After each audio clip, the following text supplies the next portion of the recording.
We're waiting a few seconds, and we had a bit of a delay. Hey, everybody. Welcome to the first edition of Monday Takeaway, presented by Big East Coast Bias, your number one source for Big East news and commentary on the SB Nation network. My name is Chris Novak. I'm your managing editor of Big East Coast Bias, alongside my co-manager, Robert O'Neill. You may remember us from the Big East season preview hangouts, and now we are presenting this soon-to-be weekly telecast. I guess you could call it a telecast. Yeah, I mean, we might upload the audio somewhere. That's something I'm looking into, but It'll obviously be somewhat tough as we learn how to do that, but join us each and every Monday, and we can obviously promote this a little bit for YouTube purposes. What this show is basically going to be, Rob is the brainchild here, so actually I'm going to let you discuss what we're talking about on a weekly basis here. Pretty much just going to be week in review. Obviously, this first one, there's a little less to talk about, but there's more to preview because of the Gavitt games. Mm-hmm. So pretty much just everything that happened in the Big East, giving our thoughts on it on video instead of in writing. Something fun to do. Pass the time. Yep. A lot of free time.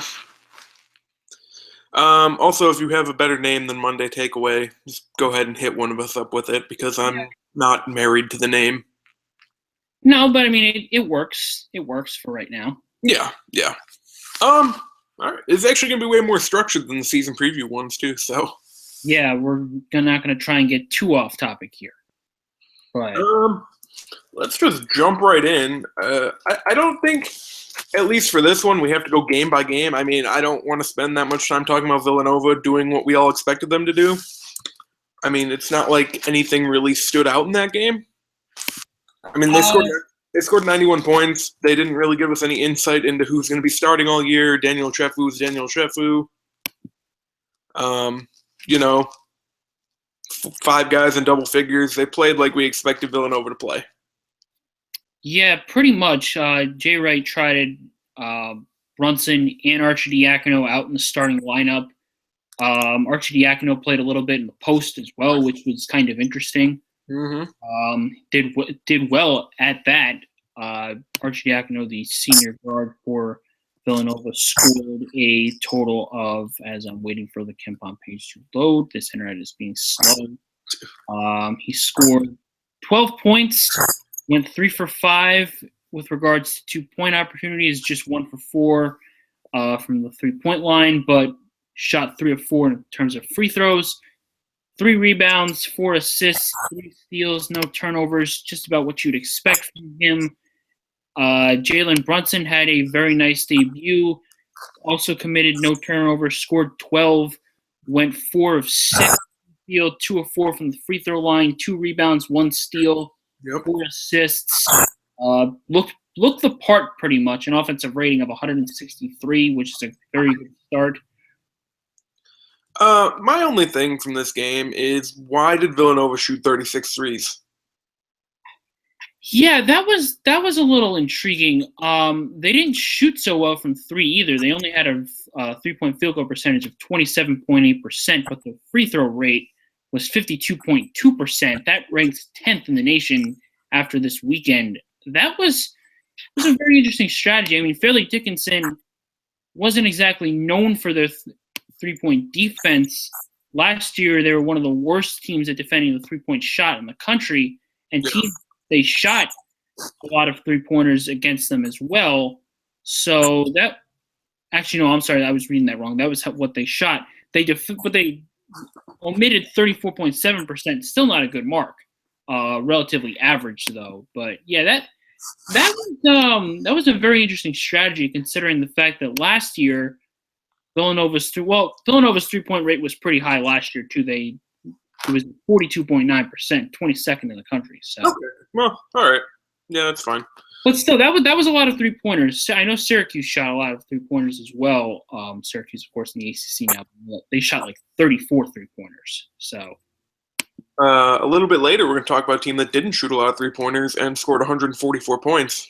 Oh, my God. Moving on, Wagner St. John's. Yeah, I was impressed with St. John's, especially given their exhibition games. They struggled through both of them a little bit. Yeah, I'm sure Chris Mullen feels good having the first one out of the way.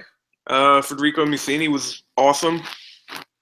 Yeah, a lot of the hype that was surrounding him, that article we touched on when we were talking about St. John's, where Mullen had talked him and Levette up. Levette, of course, a partial qualifier this year, ruled by the NCAA. But Musini was also part of that group of point guards that they brought in. Mullen said he was very impressed with them, and he played the part pretty well. Yep.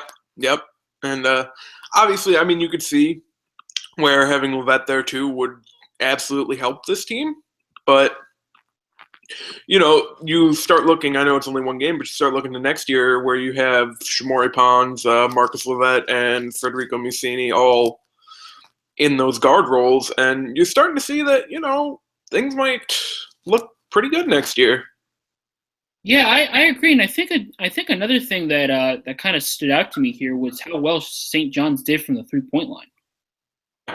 Yep. They shot 45%.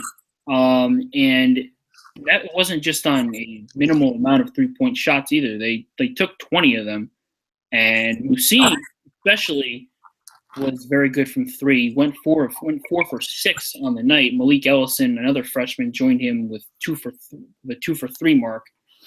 1, 2, 3, 4, 5 players wound up making at least one 3-point shot. So if St. John's can piece that together and continue that, they may be a little bit more potent than some people expected them to be. Yep.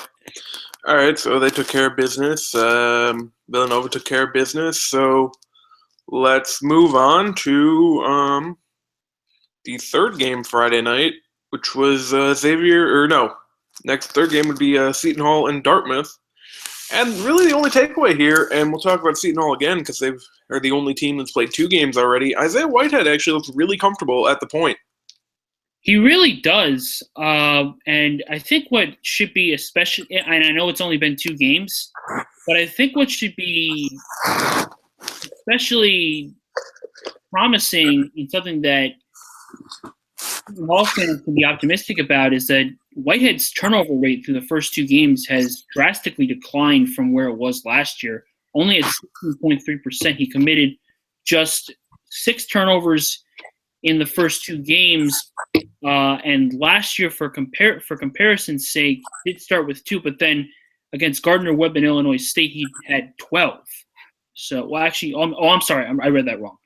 He actually started last year with 7, and then against Gardner-Webb and Illinois State had 9 combined. So that he's taking care of the basketball this year while the team isn't doing a good job of that. If Whitehead's going to be playing point for Seton Hall this year, one of the things that was concerning was the fact that he gave the ball up so much last year. But, very optimistic start for him in that category. Yeah. And, I mean, that's pretty much all we need to touch on with that. I mean, again, we'll go back to Seton Hall in a little bit. Yeah. Xavier in Miami, Ohio. This one, actually, it was a close game for a while. Xavier was a little bit sluggish. I guess that's the word you could say. They weren't very effective in terms of their efficiency mark. They went about 7 minutes without scoring a single point. They still held the lead in check. Jalen Reynolds had an outstanding performance, 16 points, 15 rebounds, committed 6 turnovers, which is a bit of a blemish on his part. The team itself had a turnover rate of 21.1%. Musketeers, they're gonna have some kinks that they're gonna have to work out. Yeah, I mean, I think Edmund Sumner, very good in his first game, replacing D. Davis. He was their leading scorer. And Reynolds and Blewett were good. And it's just a matter of the rest of the team catching, or JP McCurry was good too, but it's just a matter of the rest of the guys kind of catching up. I mean, they'll be fine. Yeah, I mean, we all pretty much expected, and obviously it's very easy to overreact after the first game. And the point guard situation at Xavier was something that was heavily discussed in the offseason. It was pretty much a three-way between Sumner, Larry Austin Jr., and Miles Davis. Miles Davis found himself in the starting lineup. But the performance that Sumner had against Miami of Ohio could go a long way towards solving that question mark thing. Yeah. And then Friday night, we got our Big East's first loss of the year when Marquette got taken down at home by a pretty good Belmont team. Yeah, that was something that was worth mentioning. To beware the Bruins of the Ohio Valley Conference. They've been a powerhouse in that conference for quite some time. They've had rung off several 20-win seasons, including a 30-win season not too long ago. Coming back this year as the OVC favorite with the likes of Craig Bradshaw, right? What's his name? Yeah. Yeah, I was making sure that I was correct on there. Yeah, Craig Bradshaw and company. Yeah, and it wasn't so much of a blemish like a certain other Big East team had this weekend. But certainly it's not, and I know you can think what you want of Belmont. They're a very good team, but it's still not great to drop a home opener to a mid-major opponent, even if Belmont is a good team. Well, yeah, and when you don't play a great non-conference schedule as it is, you got to get your wins there because now, Iowa's must win. LSU or Wisconsin become must win probably. Exactly, and Wisconsin maybe docked a little bit because of their loss to Western Illinois. We don't know how they're going to look in a month. Mm-hmm. And Wisconsin with a victory yesterday, But I mean, I think Marquette will be able to right the ship tonight against IUPUI. Yeah. And the one takeaway from Marquette's standpoint for this game, Henry Ellenson is really good. Yeah. The hype is real with both Ellenson and Ellenson. Ellenson, surprisingly, I can understand the choice of Kyrie Thomas. He did excellently against Texas Southern this weekend in Creighton's victory, which we'll talk about in a few minutes. But Ellenson started off his career in Milwaukee with a 21-point, 16-rebound performance against the Bruins. Was in 36 minutes played. He was excellent the entire night. Yep. So, we'll see how Marquette bounces back tonight. I think they'll be fine. I mean, they did score 80 points. That'll generally, win you some games. Yeah, and they started off pretty strongly, but things just wound up turning into Belmont's hand as the game progressed. Yeah, Marquette really dug themselves into a hole in the second half and couldn't really make it out. Yeah, it really kind of started with about 15 minutes to go in the game, and it just kept fluctuating a little bit. But all right, on to Saturday. Georgetown. Talk all this time about how, it's not fair to judge Georgetown based on their tournament appearances. They're still a really good team. Welp. Well, they lost in double overtime at home to Radford, a school in Virginia. Ugh. Yeah, Radford, who is the 215th team in KenPom's rankings right now. And I think the most alarming part of the loss for Georgetown is it's not just they were, missing shots and Radford snuck up on them late. Radford had them the whole game. Georgetown needed a miraculous Reggie Miller-type play in the final minutes to even get to overtime. Yeah, and the big thing here that Georgetown is probably kicking themselves for this time around is the fact that they won the free throw battle, but in terms of getting to the line, but after starting off really well from the line, they started just bricking everything. Yep. Well, and I honestly think this will probably go down as an anomaly for Georgetown. They're still one of the best teams in the conference. It's not how you want to start your season, especially since next you play Maryland and then Wisconsin. Yeah, and then Duke or VCU. All of a sudden, you're possibly staring 0-3 in the face. Yeah. But at the same time, DSR went the first half without scoring a point. You can't have that. Nope. Bradley Hayes and, to an extent, Jesse Govan were very good. Yeah. Hayes was good on both sides. Govan was really good offensively in his short time. Yeah, Hayes was the best Hoya on the floor. I don't think that's a question. Hayes was surprisingly excellent, at least in terms of all the hype being placed, and rightfully so, being placed on all the freshmen from last year that are sophomores now in TSR. But Hayes, 19 points, 12 rebounds, a block, and assist. Yeah, Georgetown just couldn't stop Rashawn Davis at 28. Yeah, Rashawn Davis with a career afternoon at the Hilltop in D.C. Cameron Jones added 20, so that's over half Radford's points right there. Yeah, they've got to play much better defense against that, and they were awful in terms of defending the perimeter too. They let up 40% of attempts to win. Radford didn't exactly shoot a lot of 3-pointers either. So, it's just tough given who they play the next couple games. Exactly, yeah. And Isaac Copeland in particular looked a little skittish defensively, to say the least. I know he was getting called out by the Fox Sports 2 crew a lot for his efforts on defense, so he's going to need to shape up pretty quickly, since they're going to get a lot tougher. All right. Then we had Providence and Harvard, and this was a weird game. This is a very weird game. Because Chris Dunn was, offensively at least, terrible in the first half. I think at the half he was something like 3 or 4 for 11 with, he had some points because he was getting to the line, but he also had something like 7 steals at the half, so, you let it slide. Providence was winning. And then from the 10-minute mark to the 2-minute mark of the second half, Chris Dunn hit 7 shots in a row. Yeah, he just took the whole damn game over. And, that's what good players do. 32 points on 26 shots, it can be better.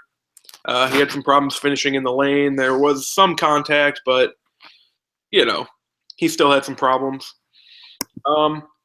And then he won Big East Player of the Week with 32 points, 6 rebounds, 5 assists, 8 steals. Those 32 points being a career high, so... But I think aside from that, the biggest thing for Providence in this game was that Rodney Bullock came out and scored 20 points because, they're going to be looking for a second scorer all year, and they might have been able to find him. Ben Bentel was awful, he had the 11 rebounds, but he couldn't finish in the lane either. Yeah. Rodney Bullock was kind of a big presence all over. Yeah, Bullock was, especially with his 2-point shots, he went 7 for 11, which goes for 63.6% from the field. He was 1 for 3 from the point line, got to the line 4 times, made 3 of them. So if he's gonna do that against a quality opponent in Harvard, Providence fans should definitely be optimistic about his chances going forward in this season. Yeah, and still a good win for Providence. Yeah, definitely. Yeah, not much more to say there. Usually these will go a little bit longer, but we got all the Gavitt games to preview still, so we kind of want to keep it short today. I guess next would be Butler. Butler won. Christ. Butler won their game. They in the first half they broke the school record for points in a half, and then in the second half they broke it again. To be honest with you, they scored 144 points, school record, Hinkle Fieldhouse record. There's not much to talk about in this game, though. There's not. I'm still dumbfounded at how a team scores 144 points and only makes 8 3-pointers. Yeah, I mean, how does that happen? How do you score that many points and be like super ineffective from three? It's one of the most mind-boggling things I've ever seen in my life. They attacked the basket at will. Citadel couldn't stop them. Also Citadel's one of the fastest teams in the country, so yeah, Butler's just getting all these possessions and they're just taking what they can get. Crazy. I don't understand the fact that they scored 144 points. They shot 30% from three. 8. 7 guys in double figures. 2 double-doubles. Colin Dunham only had 24 after putting up 22 in the first half because he sat most of the second half. Oh, my God. I mean, Butler used 12 players in this game. So whole dang lineup showed up in that game. And, there was a guy in our mentions Saturday night. It was like, that was classless. Butler's running it up. Well, what do you want them to do? I mean, Dunham played 18 minutes. And it's not like, and I saw someone say, it's not like they were just jacking up threes all night. They were just doing what they had to do just to get to the basket, and they just did. Yeah, I mean, there's nothing you can really do there. No, you can't.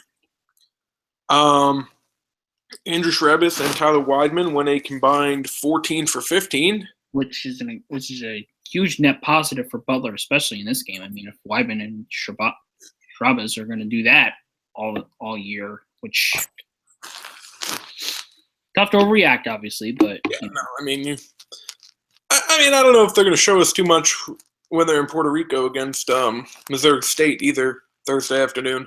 No, but this was an offense that some people expected to be very good, and sure enough, in their first showing, they showed that they were superb.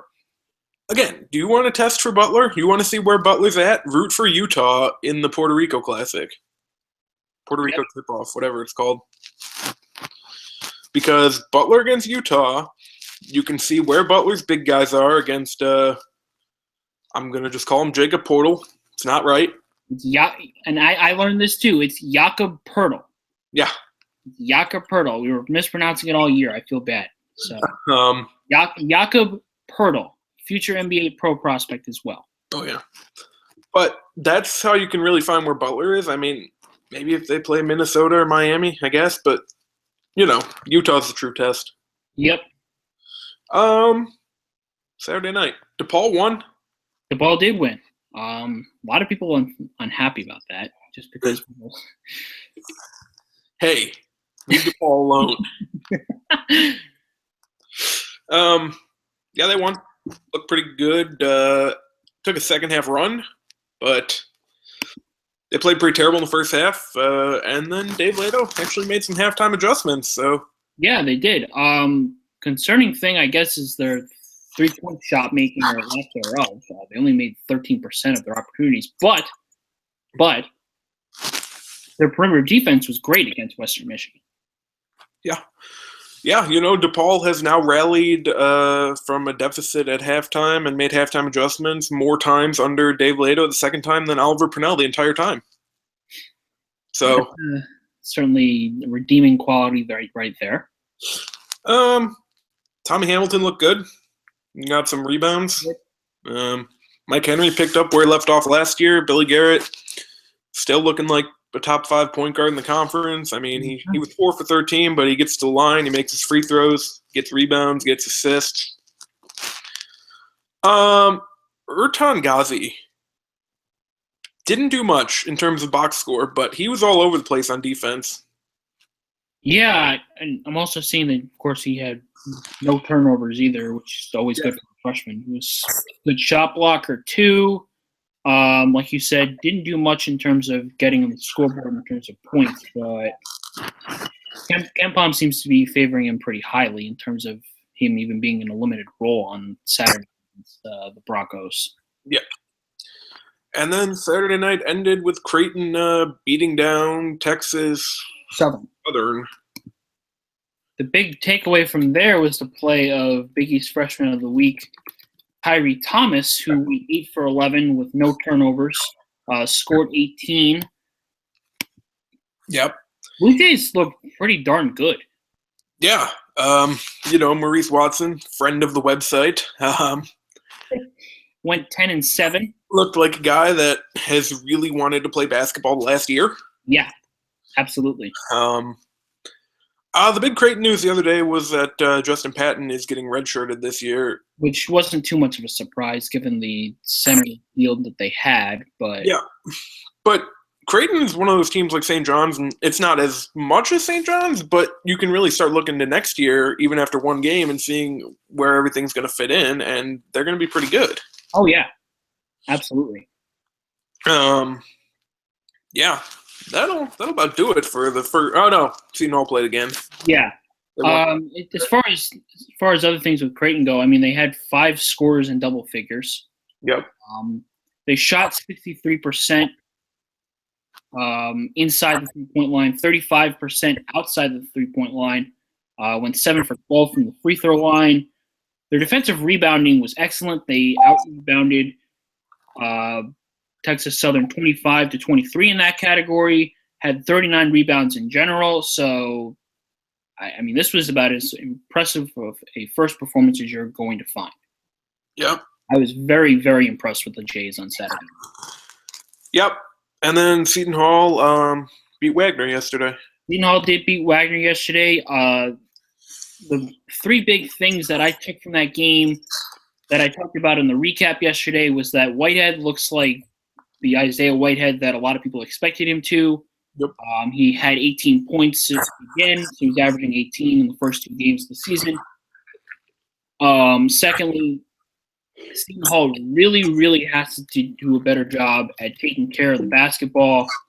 Their turnover percentage is only getting worse. They had 22 on the afternoon. Their turnover percentage right now is 29.2%, 291st in the country.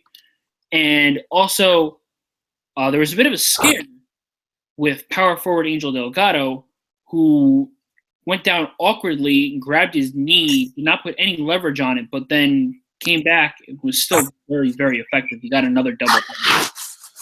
Yeah, and, with how the NBA's been the past, 5 years, whenever you see a basketball player go down and grab his knee, you're immediately thinking the worst. So, absolutely. It's a good thing that he's all right. Also, someone we didn't talk about in their first game, Derek Gordon has been really good. Yeah, Gordon has been a very nice addition for them coming over from UMass, correct? Yeah. Yeah, coming from UMass, he's been pretty efficient in terms of shooting the basketball. He's been a good assist man. Desi Rodriguez is also starting to emerge, kind of one of the lesser discussed freshmen in terms of the ones that they brought in, Delgado, yep. Carrington, and Whitehead. Carrington also has been quite good too.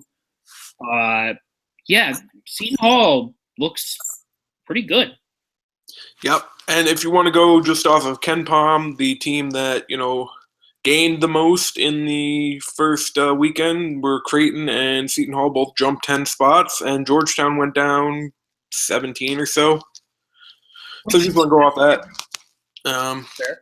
Yep.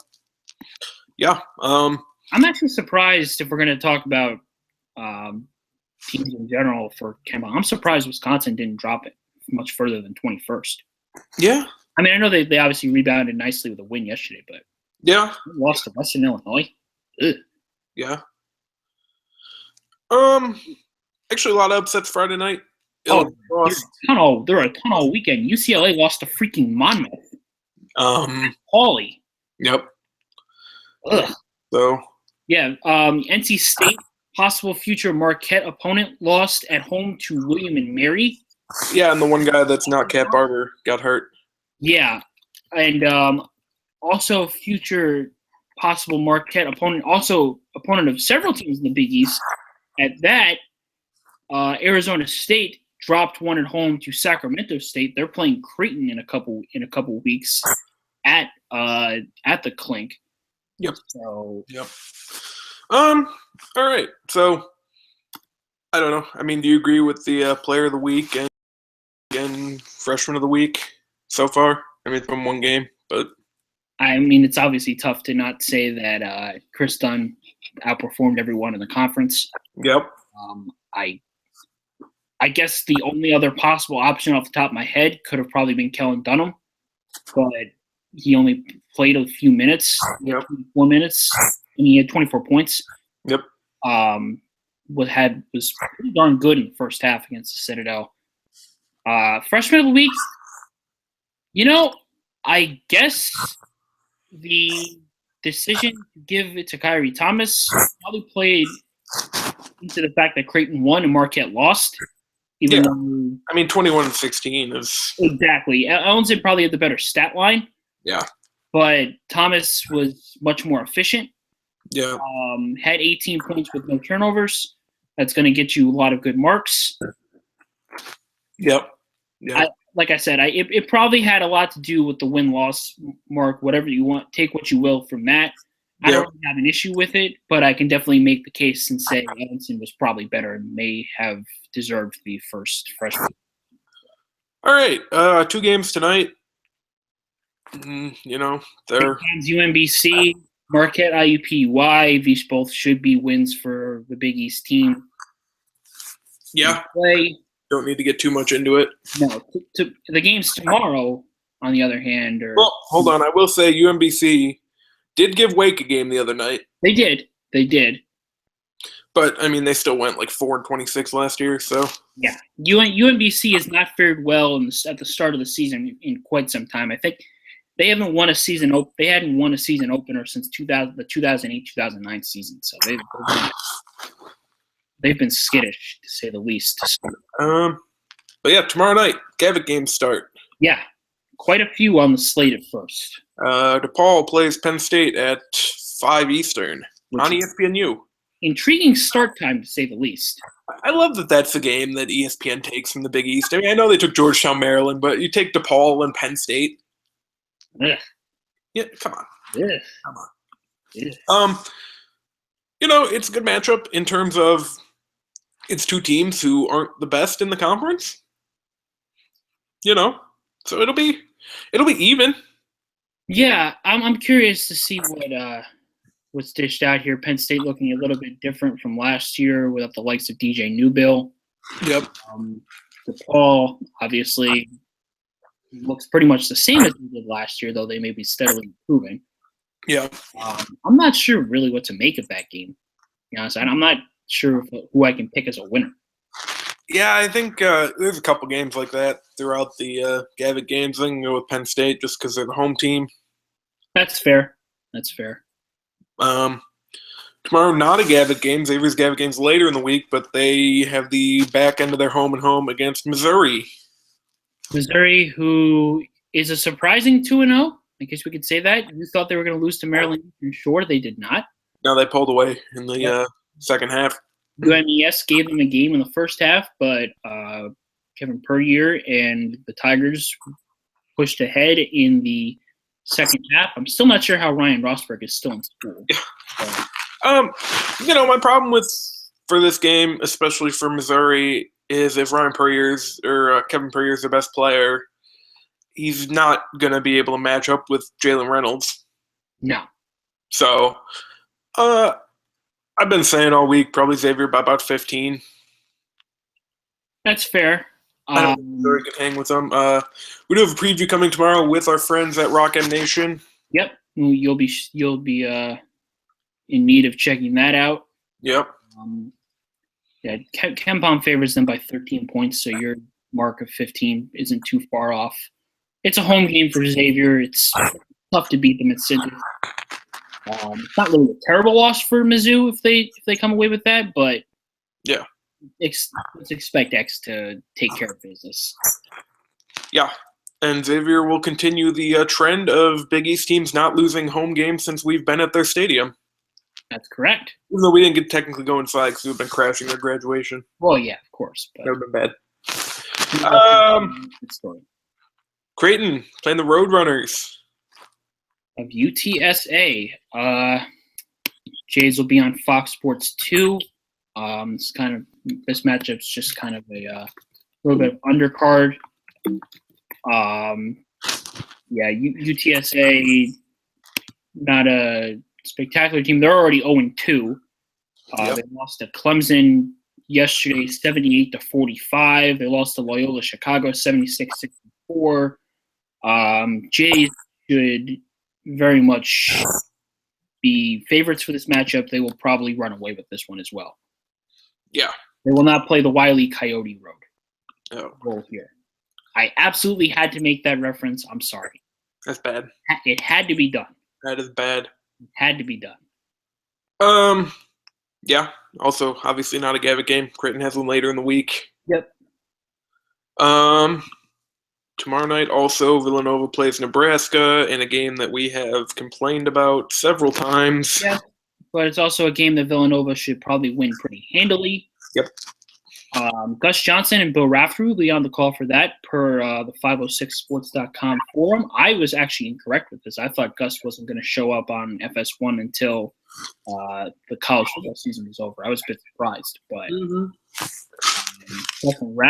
Raft will be very busy this week. He's calling 3 games in 3 days. So, you got to stay busy. Yep. Getting back real quick to announcing assignments. The DePaul Penn State ESPN game is. Do we have anyone for that yet? Yeah, it's Clay Matvick. Oh yeah, the 2 guys that we've never heard of. Yeah. Obviously, no disrespect. Clay Matvick has apparently been on the network since 2006, doing all sorts of things for ESPN network and ABC. I'm sure we've heard his voice. Yeah, I'm sure once the telecast comes on, I'll be like, oh yeah, that's who that is. Yeah, it's Clay Matvick and Sean Harrington.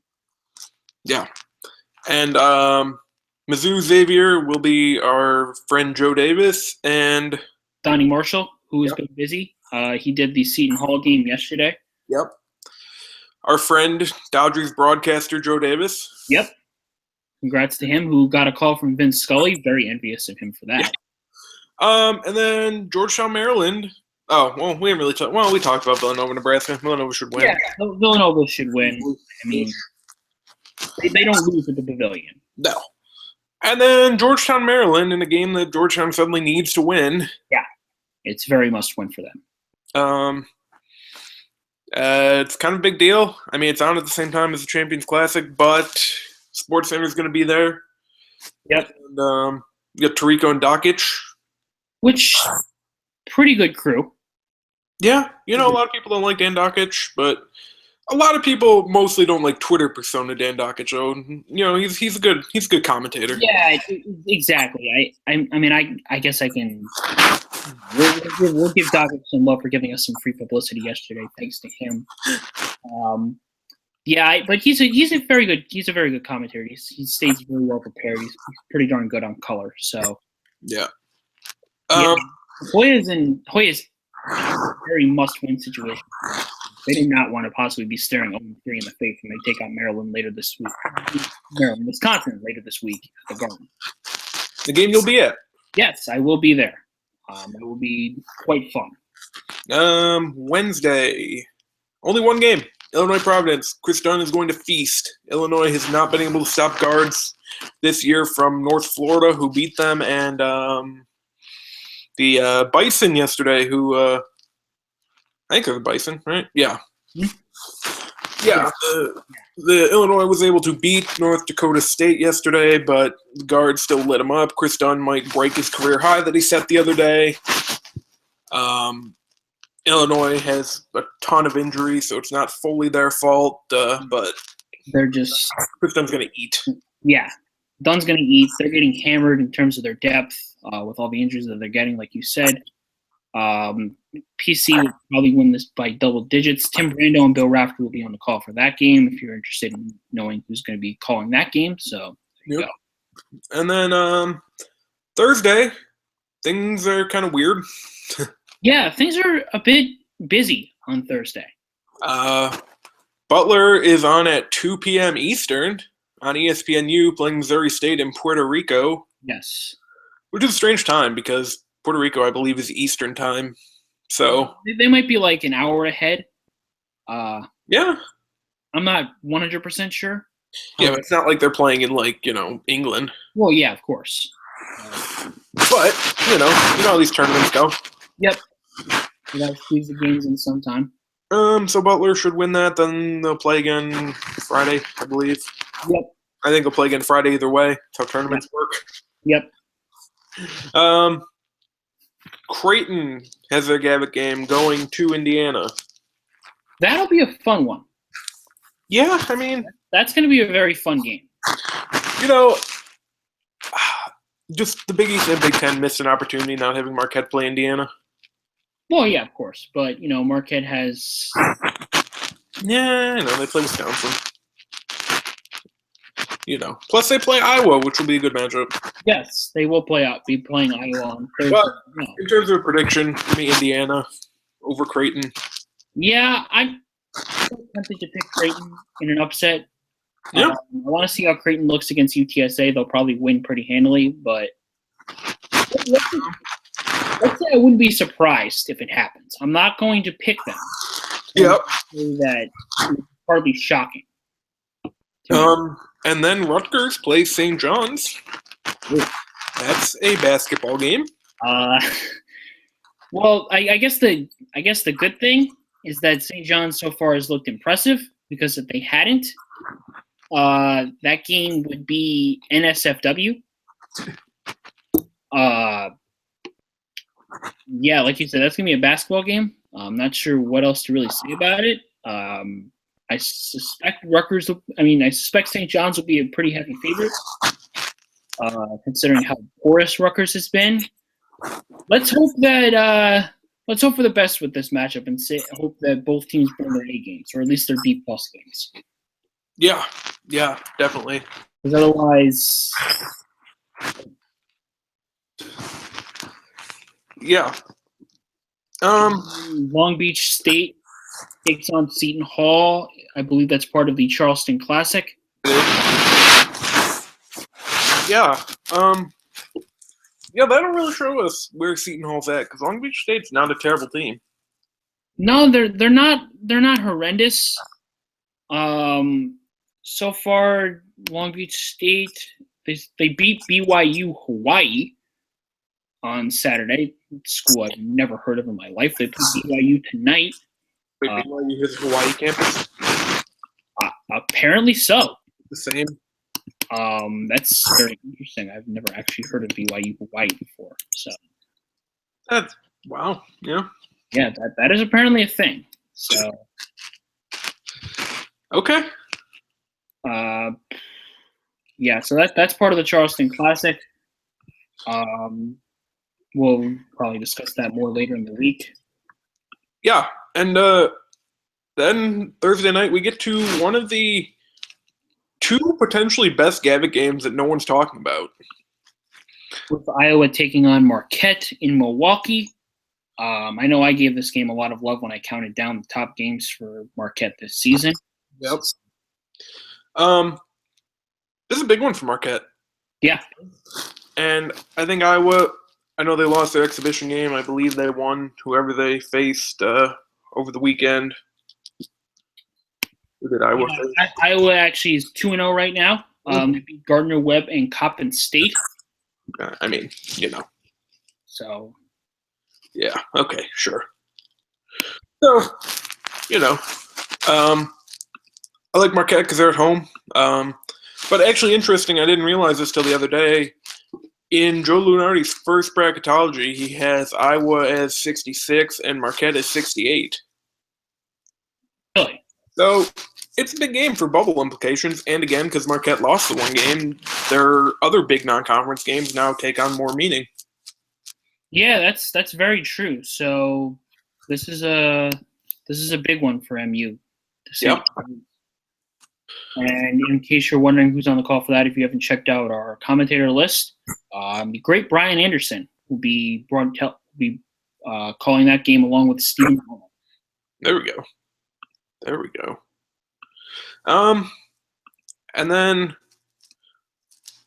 Friday. Do we want to finish the Gavitt games, then touch on the other games Friday?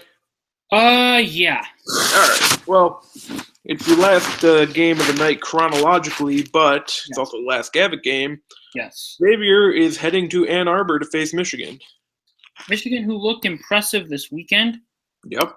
The Wolverines matched up with Northern Michigan. They beat them 70-44. Yep. Karis LeVert, in his return, had 18 points, went 2 for 5 from 3. Aubrey Dawkins had 15 points of his own with 6 rebounds and 2 assists. Derek Walton had 4 points with an assist. It was pretty much the Karis LeVert and Aubrey Dawkins show for the Wolverines against NMU. Yeah, and I mean, obviously getting LeVert back and having him be strong like that's big. That'll be a pretty good test for, Xavier's guards. See where Edmund Sumner is. Yeah, they're gonna have their defense is definitely gonna have their hands full with all the guards that they have trotted out there. Michigan takes on Elon for those interested tonight at 7:00 Eastern at the Chrysler Center in Ann Arbor. Yep. Michigan currently favored to win that matchup by about 19 points. Yep. That should be again a bit of a tune-up for Michigan before their matchup with Xavier. I'm going to lean towards picking Michigan because they're at home, but much like Creighton, Indiana, I wouldn't be surprised if X won. This is definitely I would say that there's probably a better chance of X winning away at Michigan than Creighton winning away at Indiana. Yep. Because of the gaps between talent between these two teams. Mm-hmm. So yeah, this is going to be a very fun one. Yeah. This is going to be a very fun one between two teams and two coaches, in my opinion, that don't get enough respect or discussion nationally in John Beilein and Chris Mack. Yeah. Yeah. And just while we're still on the Gavitt games here, we got a question from the Champagne Room earlier who are having Mike Hopkins on their podcast talk about Illinois Providence. I believe that drops tomorrow, so be on the lookout for that. Be sure to promote that too. So. Yeah, we definitely will. Yeah. What is your prediction for number of games won by conference? Who wins and loses? I think when I gathered, we both had them at about 4 and 4. I know what I have at least is Big East wins coming from Villanova, Marquette, St. John's, and someone I'm forgetting. Providence. Yeah. Villanova, Marquette, St. John's, Providence, and Big Ten wins coming from Penn State, Maryland, Michigan, and Penn State, Maryland, Michigan, Indiana. Yeah. So, yeah, I can see a split happening too. That's perhaps the big swing game, if you want to call it that, is might wind up being that Georgetown Maryland game. Yeah, because I mean, we really don't know what Georgetown we're going to see. I mean, yeah, exactly. I mean, imagine Wednesday morning when we're looking at a Georgetown team with a loss to Radford and a win against Maryland on the road. That would just be so. Such a Georgetown thing, such a college basketball thing in general. Like, oh, this good team drops a game to a lowly mid-major, then beats one of the top-ranked teams in the country in their next showing. Of course. So yeah, I think 4 and 4. Yeah, I think in the first stage with how these teams are currently matched up with each other, I'm sensing a split as well. I don't think there's going to be a very decisive winner here. Yeah. And, we complained about the matchups, but they're not terrible. No, they're not awful. They didn't totally drop the ball. Michigan State can't be in it. Can't be in it next year because they have the Champions Classic still. Wisconsin chose not to be in it because of Marquette. Wisconsin, Marquette, and they play Georgetown later this week. Exactly. So they felt no need to do it. Maryland's in it. Yeah. I mean, what other Big Ten team could you want in it that's not in it already? You're pretty much. Purdue. I mean, they play Butler later in the year if you really want to see them. Yeah, I mean Ohio State. Ohio State Xavier, yeah. Yeah, Ohio State in terms of brand names, I'm definitely really surprised that they're not in it. But Ohio State basketball is not that good this year. I mean, they're not expected to be. I think they'll be pretty decent, but I think that the allure of the Ohio State brand, I guess, would be something of a draw nationally, just because of how good their fan base is, how much attention they bring to the table. I think, I guess, I personally would be a little more excited, maybe just on names alone, at Villanova, Ohio State than I would be at Villanova, Nebraska. Of all, Villanova, Ohio State's a potential one for next year, just because Amari Spellman, Ohio State was in on him for a while. That'd be pretty intriguing. But as far as Ohio State this year, they play Memphis, Virginia, UConn, and Kentucky. Yeah, so I guess I can see it, but so I mean, Virginia, I don't know if I really count them because that's part of the Big Ten ACC challenge.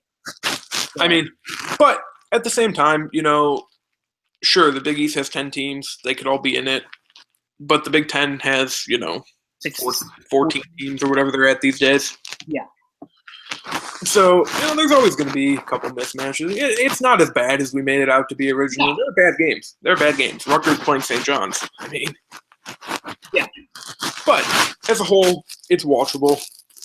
Yeah, like I said, I think the big miss was Ohio State, even if they're a little bit down this year. But I just think that they could have done a little bit better job. I don't have any problems with Xavier Michigan at all. I know Xavier Ohio State would be the more attractive matchup, but it would actually be really cool if in years that they don't play in the Crossroads Classic, if Butler and Indiana would do like a home and home type thing. Oh, of course.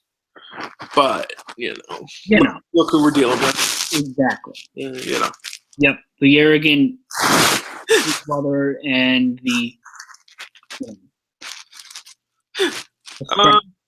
scrappy Butler. Anyway, Friday, other stuff going on. Lots of stuff going on. Wisconsin plays Georgetown. You'll be there. We will get more into that later in the week, especially because we don't know where Georgetown's going to be at that point. So exactly, and we'll have hands-on coverage there. Myself and Sean will be at the Garden this Friday evening. I get to take a nice little 11 a.m. train into the city. There you go. Direct line to. Not sure if I'm going to stick around for Duke VCU or not. Yep. And then Sean will be there Sunday, and Sean will be at the Barclays Center Monday. Yeah, he's gonna be quite busy. I'm putting always in. Yep. Hey, more power to him because he can probably afford the train ride into the city more than I can. Well, I mean, he goes to Seton Hall, so it's closer. Exactly. So he probably gets to be all convenient and go right to Newark. I'd have to take a 30-minute drive there, and I know it would be worth it because it's only $5 for a one-way into the city. For me, Bridgewater, it's freaking. I can't believe that, man. How do people in New Jersey ever go to the city? Well, you gotta buy, like, for people who have to commute to go into work, you gotta buy the monthly passes. That's still crazy, man. I mean, for me, I'd get to Chicago on a train about. Yeah, because you're in the suburbs, so it works for you. Yeah, I'm closer than you are to New York. Yeah. But I mean, it's still so lame. I mean, yeah, the drive to Newark would be worth it because it's only $10. But I mean, yeah, so inconvenient. But then you got to leave your car in Newark. Exactly, but it's. Anyway, Friday also CBS Sports Network at the same time actually as Wisconsin Georgetown. You can watch DePaul play South Carolina. Yeah, Paradise Jam. Yeah, that'll be a fun one because South Carolina is looking a little bit better this year. Yeah.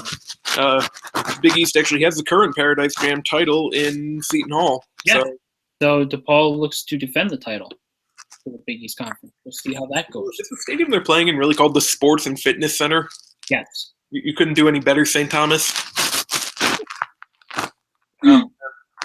Also, Villanova plays East Tennessee State. NIT season tip-off. Yep. I don't want to blast Villanova for not being in the Thanksgiving tournament because they play Oklahoma and Virginia, but it'd be nice. Yeah. But it's their fault. Because you're also looking at the games being played this year that were scheduled the first year of the Big East. Exactly. So no one really knew. Obviously, Georgetown gets the big draw because they're Georgetown. Yeah. Although I think if you put Villanova in the 2K Classic, they draw about the same. Yeah, probably. Both fan bases are incredibly close to New York City. There's probably a lot of alums in the city area, so. Yep. Oh yeah, we had one more question. Which teams have the most to gain or lose this week? Lose, Georgetown. Georgetown, and they also have the most to gain. Probably also Georgetown. Yeah. I think Xavier. I think Xavier has a little bit to gain. A win at Michigan would serve them well. Yeah. Yeah, I mean, I want to say St. John's could gain some confidence by beating Rutgers because they can gain confidence with every win this year. Yeah, exactly. As far as that, I mean, Creighton could certainly gain a lot if they were able to shock Indiana. No, yeah. Certainly get a lot of attention nationally. I think the team with most to lose probably is Villanova, but I don't think they're going to lose at home to Nebraska. Yeah, because like we just mentioned, they never lose at the Pavilion. So. Yeah. Which matchup are you most excited for? Marquette, Indiana, or Marquette, Iowa, or Michigan, Xavier? I think Georgetown, Maryland. I guess I still am. It's the Big East. It's right now. It's the biggest draw right now for the Big East Conference, and it is. Will be able to draw their own little, analyses on the conference if they want to. Yeah. Which matchup will be the closest? Probably Michigan, Marquette, Iowa, or Michigan, Xavier. Yeah, definitely. Pick one. Yeah. That might do it here. I mean, broke down the whole week. There are some games this weekend, but I think, we can talk about the weekend games real quick. It's like 1-1. Yeah, well, it's 1-1 for now with the tournaments. Butler's playing someone. Yeah. The only game set in stone right now, Brown against Providence. Brown beat them last year. Yeah, so PC will be looking for a little bit of revenge with a dunk. And then Saturday, and then Sunday, Villanova plays Akron. But, again, more stuff will pop up. Georgetown has another game, either against Duke or VCU. Yep. So, football has some more games. Yeah. Seton Hall has some more games. Yep. And then just real quick here, and we're going to talk about this next week because it's next Monday, but Ben Simmons and Henry Ellenson are facing off next week. Can someone please talk about it? Yeah, seriously. Someone draw some hype on that, please. 2 of the 5 best freshmen in the country facing off, plus everyone else LSU has. Plus Marquette's pretty nice rest of their recruiting class. And they're in New York too. ESPN will they'll give some hype to it. They've been hyping up Ben Simmons a lot, so. Well, I mean, it's on ESPN as well, so ESPN right now is focused on the marathon, which they should be. It's their thing. It's great. The marathon, which I suggested that we do a live tweet and hang out, and got shot down. God, I mean, that's just my sleep schedule up so much. No, I know. I got some stuff going on tomorrow anyway. It'll be nice to go to college basketball tonight, though. I'll tell you what, though. If you're a college basketball fan, you're looking for a late-night game to watch, you went to Baylor, Oregon. Baylor destroyed Stephen F. Austin this past weekend. They had 31 assists on 36 made field goals. And Oregon also, Tyler Dorsey dropped 20 in his debut for the Ducks. Belgian Cook as well. That's going to be a very, very fun one up in Eugene. Yeah. In the Matthew Knight Arena. They didn't send Bill Walton, though. They did not, unfortunately. Bill Walton's on the other good Pac-12 matchup tonight of San Diego State, Utah. Yeah, San Diego State, Utah, also going to be a very good matchup. If you're planning on watching either of them, Pacific Takes, I'll be live tweeting them. Yes. Because I do it all around here. Yeah, I wonder who is on the call for I know I don't know. Again, I know Walton and Pash are in let's see. Oh, Dave Fleming and Corey Williams. Not a bad crew. Dave Fleming is a very, very good young announcer. He does work for the Giants as well. He does football for ESPN too. So Man, that's how you got to be if you're a broadcast these days. You got to know how to do everything. seriously, you really have to be very multifaceted and well versed. No, in terms of play-by-play, there's no just single sport basketball guy anymore that I can think of, at least. I mean, not Schulman. Schulman does baseball. No, yeah, Shulman does baseball. He does all the ESPN guys do other stuff. Yeah, there's Vern does football. Yeah, Vern does football now. Nance does everything on CBS. CBS. Does football. Musburger does football. Yep, Musburger does football. Dave Pash does football and basketball. And I mean, part of that's ESPN, letting guys kind of hone their craft in other places. But yeah, I mean that's just what you have to do. And I mean, Kenny Albert does freaking everything. Yeah, Kenny Albert, who in the Stanley Cup playoffs last year did Rangers radio games and then Blackhawks Ducks TV games, which is incredible and ridiculous. Yeah, because I've done a very limited amount of broadcasting. It takes a lot out of you. It's a lot of work. And he sometimes was flying coast to coast. Yeah. In a night. I mean, it's a lot different than this, where we just come on and say dumb stuff. Yeah. I mean, he was doing this day by day, too, because Rangers play one day, the Blackhawks play another. I assume NBC's putting him on the jet. Oh, yeah. They're not making him fly commercial. No, but even so, I mean, my God. But even look at a guy like Michael Strahan, who does the show in New York every week and then flies to Los Angeles. Yeah. I mean, it's a lot of work. Yeah. Luckily, Mike Tirico doesn't have to fly too far from Cincinnati tonight to go to Maryland, so that's... I mean, we do a lot of work too, all SB Nation people, but we also don't leave our houses. Oh, yeah, exactly. I mean, Mike Tirico also another guy who does a lot. He does golf.